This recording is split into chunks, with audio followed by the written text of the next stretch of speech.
All right, good afternoon, everybody. We'll start na. It is exactly 6:15. So maghabol lang yung iba.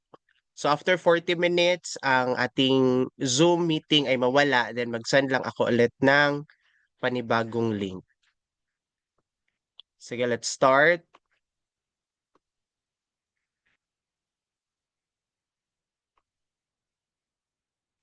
Kindly bring out your writing materials. All right. Number one, start tayo. Which ethical theory daw, if any, would agree to this statement?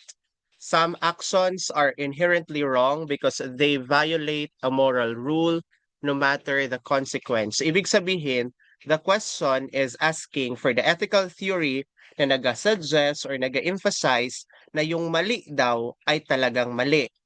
Yung tama ay talagang tama.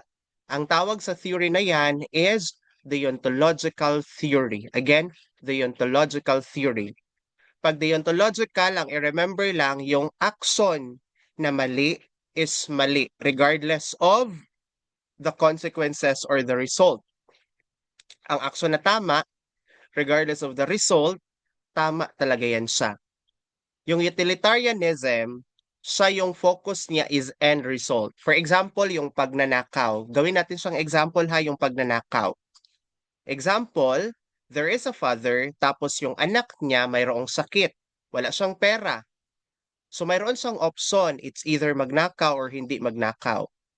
Pag gamitin natin yung deontological ethical theory, yung pagnanakaw ay mali. Dahil yung mali, mali talaga yan siya sa deontological theory. Pag utilitarianism yung gamitin natin, nagnakaw yung tatay para ibili ng gamot sa kanyang anak, that is a good action. Kasi yung tinitingnan ng utilitarianism is not the action per se, not the action itself, but the consequence or the result of the action.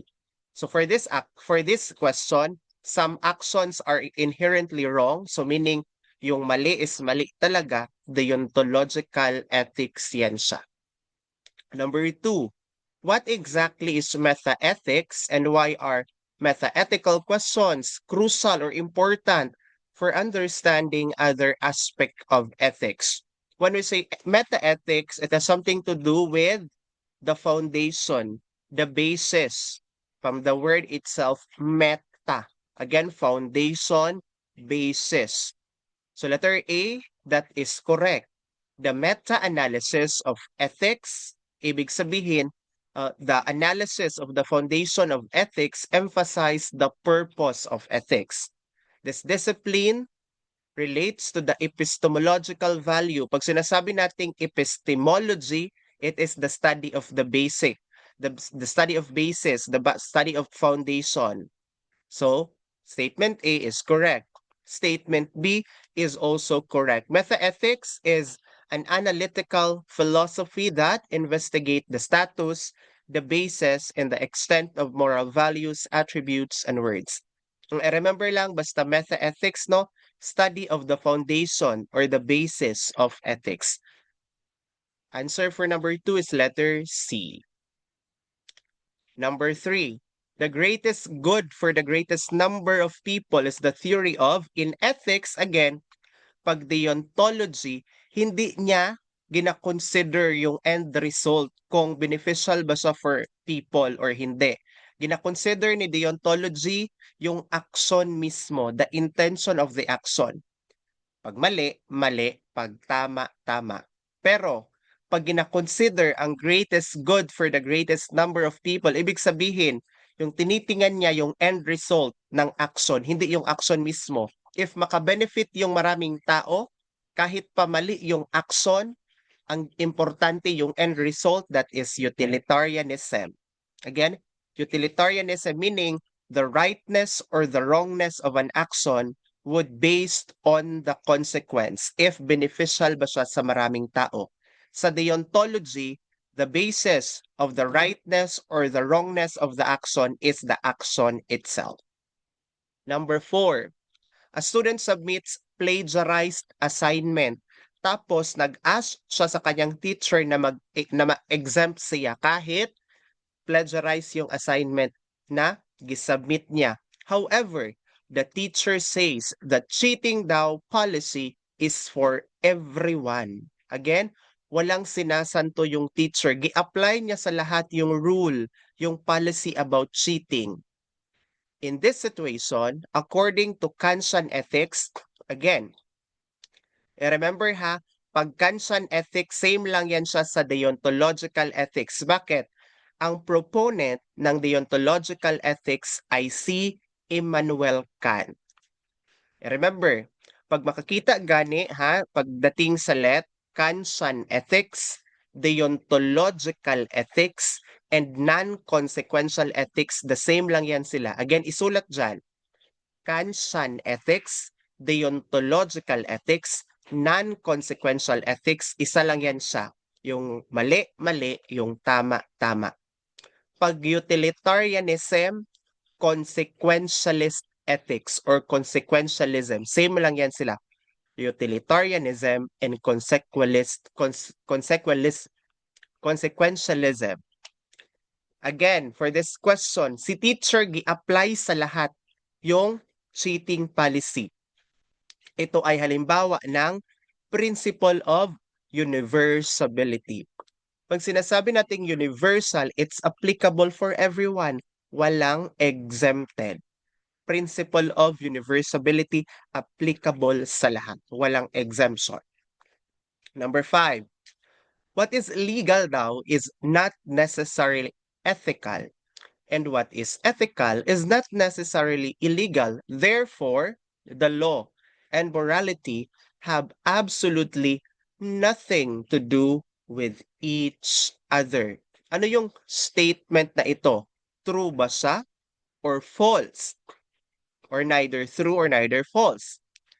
Pag sinasabi nating what is legal is not necessarily ethical, let us have an example for that. In the US, legal yung abortion. However, it is considered unethical. Again, in the US, abortion is legal. However, hindi siya ethical. Unethical siya. Kaya the statement, what is legal is not necessarily ethical, is correct.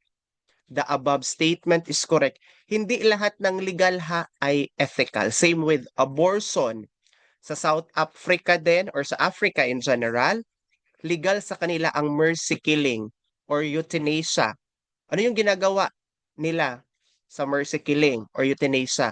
Yung mga old people nila na gina-consider nila as liability of their country, liability sa family, kumbaga wala na pulos, na wala nang silbi sa pamilya, ginaiwan nila sa forest o kainin doon ng mga mababangis na hayop. It's legal but it is not ethical. So the statement is correct or true. Number 6, what do rule utilitarians believes that all not what, why? Why do rule utilitarians believes that all actions should be judged based on a set of moral codes rather than each individual outcome? Yung utilitarianism, mayroon siyang two classification. The act utilitarianism and the rule utilitarianism. Ano yung act utilitarianism? Yung act utilitarianism, di ba kanina, ang definition ng utilitarianism, greatest good for greater number. Ibig sabihin, no, benefit sa nakakarami. Pag act utilitarianism, diretso na siya doon sa greatest good for greatest number. Yung ginatingnan niya, gigawa mo yung action dahil it could benefit many. That is act utilitarianism. Again, yung rightness and wrongness of the action, gina-consider niya if makabenefit ba ang lahat. Act utilitarianism. Ano yung rule utilitarianism? Connected pa rin siya sa act utilitarianism, pero hindi siya agad-agad dumiretso doon sa benefit. Mayroon pa siyang gidaanan. Dapat daw, again, according to rule utilitarianism, dapat daw mayroong set of moral codes to follow para magkaroon ng greater benefit for greater number. Pag act utilitarianism, gigawa mo yung action dahil it could benefit many. Yun lang. Pag rule utilitarianism, dapat daw mayroong moral code na i-follow ang ating mga actions para maka-benefit yung marami. So why do rule utilitarianism believes that all actions should be judged based on a set of moral codes rather than each individual outcome? Because they believe that having moral code to judge our action produces more benefits. Yun yung pinaniniwalaan ng mga rule utilitarianist. If we will have the moral code to be followed, to abide with, it could produce more benefits. Rule utilitarianism. So ang kaibahan lang nila yung rule utilitarianism ga-emphasize ng rule ng moral code na kailangan i-follow. Number 7, mga Nazi scientists ginagamit nila or gusto nilang gamitin yung mga Holocaust victims sa kanilang experiment. Ibig sabihin, tao yung gamitin nila sa kanilang experiment. If i-consider mo yung deontological principle, ano gani yung deontological? Same lang siya sa Kantian ethics and non-consequential. Pag mali, mali. Pag tama, tama. So yung paggamit ng mga tao as someone na gamitin para sa experiment, it is unethical. Bakit? Human experimentation is essentially unethical. Bakit? Ginawa silang means, ginamit sila. Hindi sila kinonsider na tao. Ginamit silang kasangkapan, which is mali. No? Sa deontological, hindi yung purpose yung tinitingnan back the action itself. The purpose is good to save more lives. So pag utilitarian ka, okay yan siya na action. Kahit gamitin mo yung tao for your experiment as long as it could save more lives. However, sa deontological ethics, mali yan siya kasi yung mali, mali talaga sa deontological ethics. Number 8, which of the following statement is true for rule utilitarianism? Saan dyan yung true? Dapat di ba ang rule utilitarianism mag-follow sila ng moral code. You need to consider whether the outcome of cheating as a general rule, again, may gi-emphasize na general rule will have a greater influence on society than if you did not cheat. Again, clue to remember ha, pag rule utilitarianism, mayroong rule, mayroong moral code na i-follow para makaproduce ng greater good for greater number of people. Letter B, sometimes daw cheating is wrong, but in certain circumstances, it may actually be the best course of action. That is act utilitarianism. Wala ga-emphasize ng rule or moral code. Cheating is permissible as long as it serves to satisfy personal interest. Another, act utilitarianism. Letter D, rule utilitarianism would most likely not to see cheating as an action requiring a moral code. Mali. Pag rule utilitarian gani, nag-require ng moral code. Number 9, ang mga doctors and nurses, they always deal or face ethical dilemmas every day. Why? Because they need to administer mga painful shots, di ba? Injection, tapos during operation, no, magamit sila ng sharp scalpels or blade that could damage their patient tissue. However, no, gamit yung deontological ethics, paano ito ma-justify? Pag deontological ethics, yung mali, mali, yung tama, tama. Yung ginagawa ng doktor na paggamit ng painful shots, part yan siya ng kanilang trabaho. Kaya it is acceptable.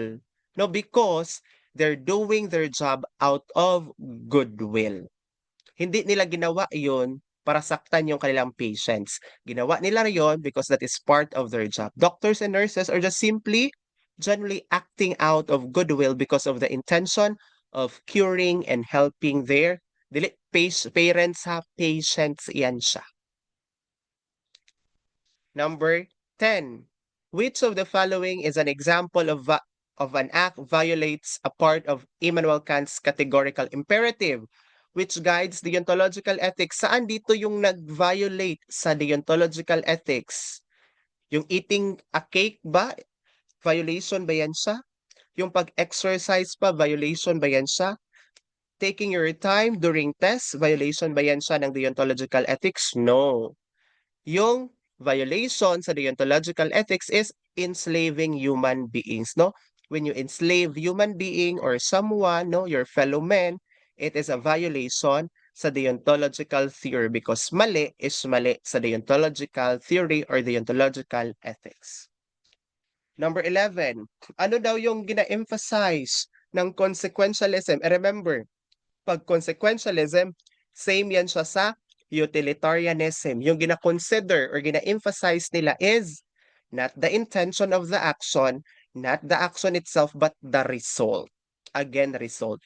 The goodness or the wrongness of the action, I mean the rightness or the wrongness of the action based on the end result. Yan yung sa consequentialism or utilitarianism, not on the action per se, but on the end result or the consequence. Number 12, why does an individual use Scott-Ray's ethical decision making? Kahit hindi mo pa kilala or kahit hindi mo alam yung Scott-Ray's ethical decision making, malalaman mo na talaga yung reason bakit siya kailangan gamitin para magkaroon tayo ng decision na guided by ethical principles and values. Kasi ethical decision making gani. So ano yung Scott-Ray's moral reasoning model? Ito yun siya, yung 7-step ng moral reasoning model ni Scott-Ray. Para magkaroon ka ng reasonable or ethical na judgment or decision, the first thing that you need to do is you gather facts. After you gather facts, you identify issues or the problems or the dilemmas. Again, first, you gather facts. Second, you identify the issue or the concern. Next, you identify principles that is related or that are related to the concern or to the problem. Again, gather facts, then identify issue, then identify principle concerning or align with the issue. Next, list alternatives or list option or possible course of action. Ano yung pwedeng gawin? Ano yung pwedeng solusyon na gawin, no, para mas solusyonan yung problema? After listing alternatives, i-connect mo din siya sa mga principles. Tama ba ito? Naka-align ba ito sa mga principles or hindi? Then, you weigh consequences. Saan sa mga options yung heavy ang kaniyang pro? Saan din sa mga consequences ang heavy ang kanyang con? Then lastly, you make decision. So to come up with, no, ethical, reasonable decision, i-follow itong moral reasoning model ni Scott-Ray. Number 13, focus of non-consequentialism. Pag non-consequentialism, ano yung kanyang synonymous term? Deontological ethics and Kantian ethics. Ano yung kanyang focus? Ano yung kanyang gi-emphasize? The intention of the action or the action itself. Again, the intention of the action or the action itself. Yung consequence of an action, focus yan siya ng consequentialism or utilitarianism. Number 14, what kind of utilitarianism that speaks a behavioral code or rule being morally upright? Nangangailangan daw ng rule or ng code. Anong type of utilitarianism yan siya? We only have two, act or rule. So we have rule utilitarianism. Kailangan ng rule or code, no? Being morally right, rule utilitarianism. Ano yung kaibahan nila? Again, pag rule utilitarianism, kailangan daw ng rule para makaproduce ng greater good for greater number. Pag act utilitarianism, diretso na sa consequence, diretso na sa result, no? Kung you do things because it could benefit many. That is act utilitarianism. Pag rule utilitarianism, you follow rule because it could benefit many. It could produce the greater good of the greater number. Number 15, identify the main proponents of utilitarianism. Di ba we have two? Utilitarianism, the act and the rule utilitarianism. Sino ang mga proponents ng utilitarianism? Si Betham and Mill. Si Jeremy Betham and John Stuart Mill. Again, sila yung mga proponents. Malapit na mag-end itong Zoom meet ha then. Pag mag-end, pasok lang ulit. I'll send another link. Number 16, Heather daw is driving late at night. Tapos, nakita ni Heather, kasi it's late already at night, napakaluwag ng daan. So, pwede siya sana magpatakbo ng matulin or mabilis. However, naisip niya, mayroon palang rule, mayroong policy, mayroong speed limit, 60 km per hour lang. Kaya instead na magpatakbo ng matulin, nag-decide si Heather, no, hindi ako magpatakbo ng matulin because mayroong rule, mayroong policy. What type of consequentialism daw gidisplay ni Heather? Nag-follow siya ng rule, ibig sabihin that is rule utilitarianism. No, doing such a thing, pag-follow ng rule, it could benefit many because no, it could avoid mga accident. That is rule utilitarianism. Number 17, si Joshua nagtratrabaho siya sa grocery store. And nakakita siya ng isang homeless man no loitering behind the store. So nandoon yung homeless man. Pagkatapos, no, it was already late at night. But parang it's about to close. So the store is about to close. Tapos mayroong old bread. Tapos regularly, yung mga old bread parang tinatapon lang no ng tindahan na iyon. So, ano dapat yung gawin ni Joshua if i-apply niya ang act utilitarianism? Again, ano yung gagawin ni Joshua pag i-apply niya ang act utilitarianism? Again, pag utilitarian gani, hindi ginatingnan yung action mismo, kundi yung end result. So, ang dapat gawin ni Joshua, kunin niya yung bread, no? Because yung pagnanakaw niya ng bread or pagkuha niya ng bread ay mali pag deontological ethics. However, yung pagkuha niya sa bread, ibigay niya sa homeless man sa utilitarianism, that is a good action.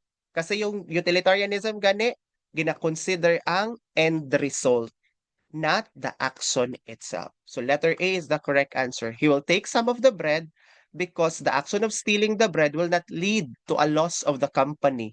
Kasi itatapon lang man. Tapos makahelp pa siya sa homeless man. Letter A. 18. Rules or principles that define right or wrong conduct. Ethics yan siya. Again, ethics. 19.